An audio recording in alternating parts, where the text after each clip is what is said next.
Good morning all of you. మన ఈ వీడియోలో డే 10లో మనం చాప్టర్ 2లో ప్రెజర్ సెన్సార్ ఎర్రర్ కోడ్స్ తెలుసుకుందామండి. ఈ ప్రెజర్ సెన్సార్లో మనకి ఏమేమి ఎర్రర్ కోడ్స్ వస్తాయి అనేది మనం విపులంగా తెలుసుకుందాము. ఏంటంటే నాన్ ఇన్వర్టర్లో మనకి ప్రస్తుతానికి ఈ నాన్ ఇన్వర్టర్ దీంట్లో తెలుసుకుందాం. నాన్ ఇన్వర్టర్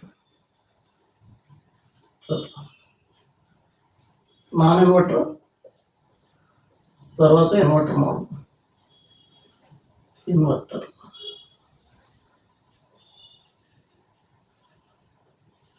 ఈ రెండు మోడల్స్లో ప్రెజర్ సెన్సార్లో మనకు వచ్చే ఏమేమి ఎర్రర్ కోడ్స్ వస్తాయి అనేది తెలుసుకుందామండి. ఈ ప్రెజర్ సెన్సార్ చాలా వాషింగ్ మెషిన్లో నాన్ ఇన్వర్టర్లో అయినా చాలా ఇంపార్టెంట్ రోల్ అనేది ప్లే చేస్తుంది అనమాట. ఈ ప్రెజర్ సెన్సార్ అది నాన్ ఇన్వర్టర్లోనైనా ఇంపార్టెంట్ అనమాట. ఇది ప్రెజర్ సెన్సార్ మీకు ఏ ప్రోగ్రామ్ అంటే మనకి ఏదైనా సరే ప్రాసెస్ అనేది జరగాలి అంటే ఈ ప్రెజర్ సెన్సార్ మెయిన్ అనమాట. ఈ ప్రెజర్ సెన్సార్లో మనకి ఏమేమి వోల్టేజ్లు ఉంటాయి అనేది మనం అన్నీ కూడా మునుపటి వీడియోలో తెలుసుకున్నాం కదండి. ఎలా ఉంటాయి అనేది మీకు ఊరికే అసలు లైట్గా చెప్తాను, ఇలా రెండోసారి కూడా గుర్తుండడానికి. ఇలా ప్రెజర్ సెన్సార్కి 3 పోల్స్ అనేది ప్రెజర్ సెన్సార్కి ఉంటాయి. పాత మోడల్లో 2 పోల్స్ ప్రెజర్ సెన్సార్ కూడా ఉండేదన్నమాట.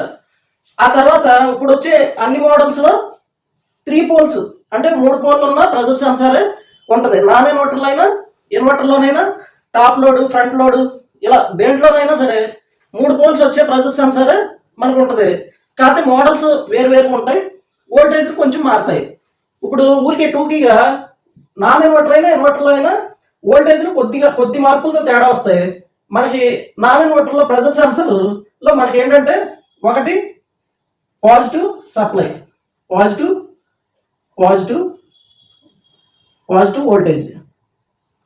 వోల్టేజ్.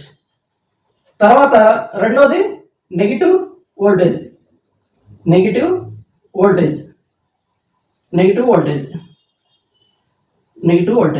మూడోది ఫీడ్బ్యాక్ వోల్టేజ్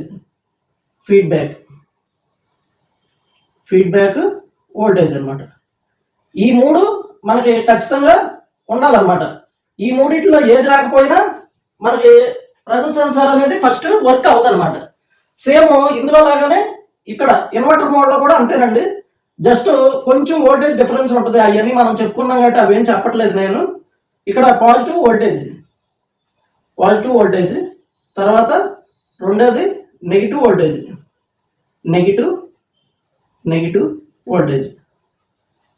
వోల్టేజ్. అలాగే దీనికి కూడా సేమ్ మనకి ఇన్వర్టర్ అయినా నాన్ ఇన్వర్టర్ అయినా సేమ్ ఒకటే ఫీడ్బ్యాక్, అంటే ఫీడ్బ్యాక్ వోల్టేజ్ అనమాట. ఫీడ్బ్యాక్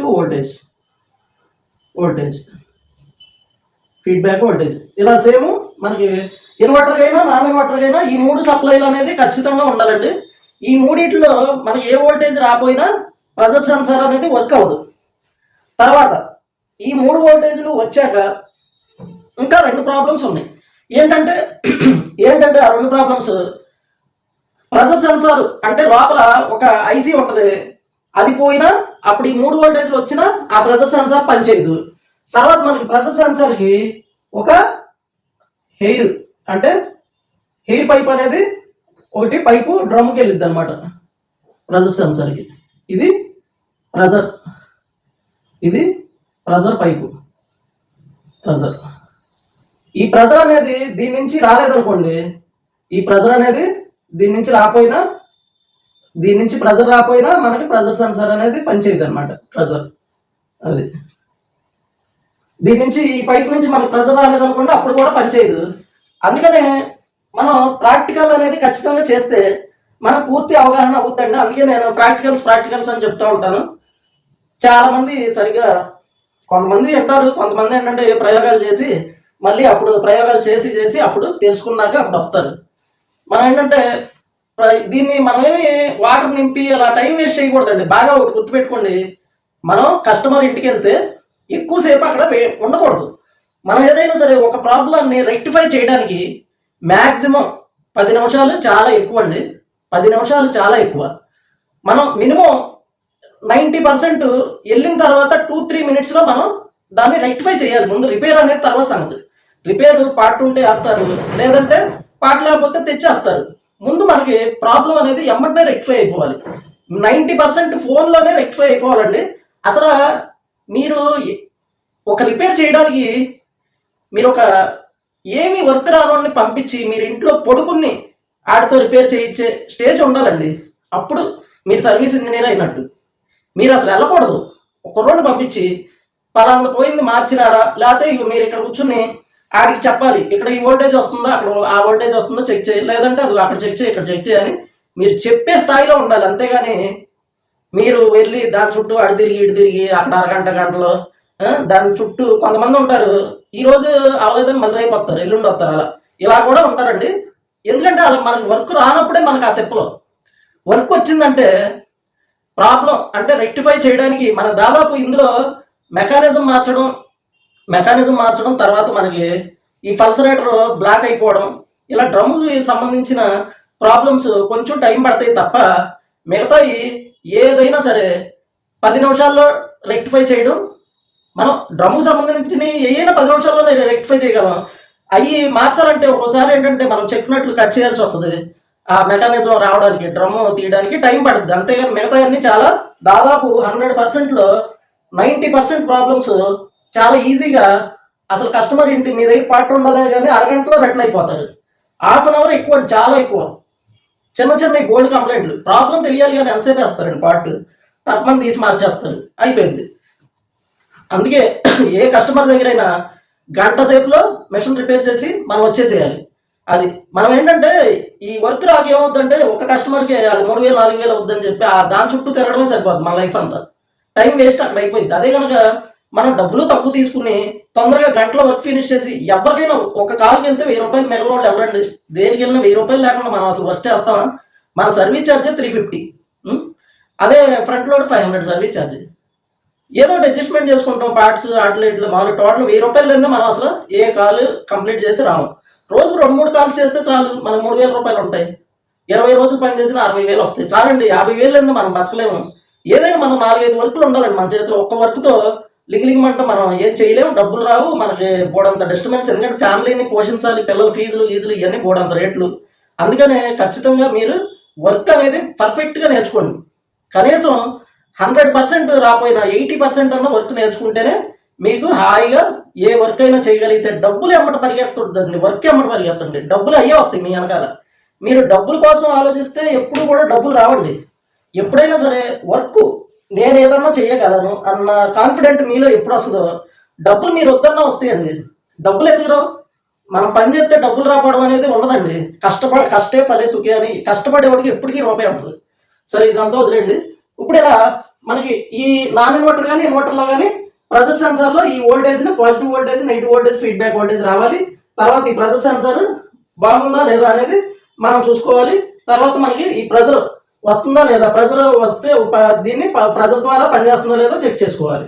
ఇవ్వండి ఇందులో కంప్లైంట్. తర్వాత మనం దీంట్లో ఎర్రర్ కోడ్స్ అన్ని వాషింగ్ మెషిన్లో, అంటే ఈ వాషింగ్ మెషిన్ ఆ వాషింగ్ మెషిన్ అని లేకుండా అన్ని వాషింగ్ మెషిన్లో ఎర్రర్ కోడ్స్ అనేది ఏమేమి వస్తాయి అనేది మనం తెలుసుకుందాం.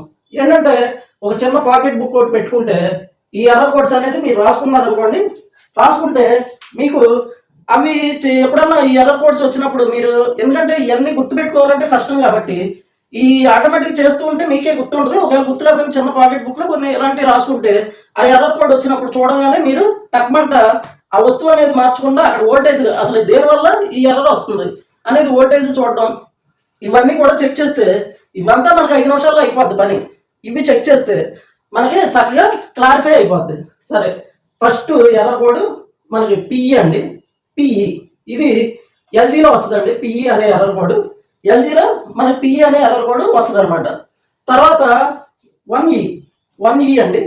ఈ 1E అనేది మనకి శాంసంగ్లో వచ్చింది అనమాట. శాంసంగ్లో మనకు 1E అని ఎర్రర్ కోడ్ మనకు వచ్చింది అనమాట. అలాగే PR2 అనమాట. PR2 ఈ ఎర్రర్ కోడ్ వచ్చినా కానీ మనకి ఎందులో వచ్చినా ఇలా ఇది ప్రెజర్ సెన్సార్ కంప్లైంట్ ఉంటేనే మనకి PR2 అనేది వస్తుంది అనమాట. అలాగే E5 5 అనమాట. E5 ఈ ఎర్రర్ కోడ్ వచ్చినా E5 అనేది వచ్చినా కానీ మనకి ప్రెజర్ సెన్సార్ కంప్లైంట్ ఉన్నట్టే అనమాట. తర్వాత నెక్స్ట్ E1 అండి. E1 ఇలా E1 అనేది వచ్చిన ప్రెజర్ సెన్సార్ కంప్లైంట్ ఉంటే వస్తుంది అనమాట. అట్లాగే నెక్స్ట్ ఈ ఇలా వచ్చినా మనకి ఈ అనేది వచ్చినా కానీ ప్రెజర్ సెన్సార్ కంప్లైంట్ ఉంటుంది అనమాట. దాన్ని మీరు ప్రెజర్ సెన్సార్ చెక్ చేసుకోవాల్సి ఉంటుంది. అలాగే PR5 అండి. ఈ PR5 అనేది వచ్చినా సరే మనకి ప్రెజర్ సెన్సార్ కంప్లైంట్ ఉంటుంది అనమాట. అట్లాగే నెక్స్ట్ E7 అనమాట. E7 వీటిలో మనకి ఏదొచ్చినా కూడా ప్రెజర్ సెన్సార్ కంప్లైంట్ ఉంటే ఇలాంటి అంటే మనం ఎన్ని వాషింగ్ మెషిన్ చూసినా ఇంచుమించుగా దాదాపు ఈ ఎర్రర్ కోడ్స్ అనేవి వస్తాయండి. మనకి ఈ ఎర్రర్ కోడ్స్ వచ్చినప్పుడు మనం ప్రెజర్ సెన్సార్ కంప్లైంట్ గా భావించి అప్పుడు మనం ఆ ప్రెజర్ సెన్సార్ వోల్టేజ్లు ఆ ప్రెజర్ సెన్సార్ తర్వాత మనకి ప్రెజర్ చెక్ చేసుకుంటే మనకి ప్రాబ్లం అనేది సాల్వ్ అయిపోద్ది అనమాట.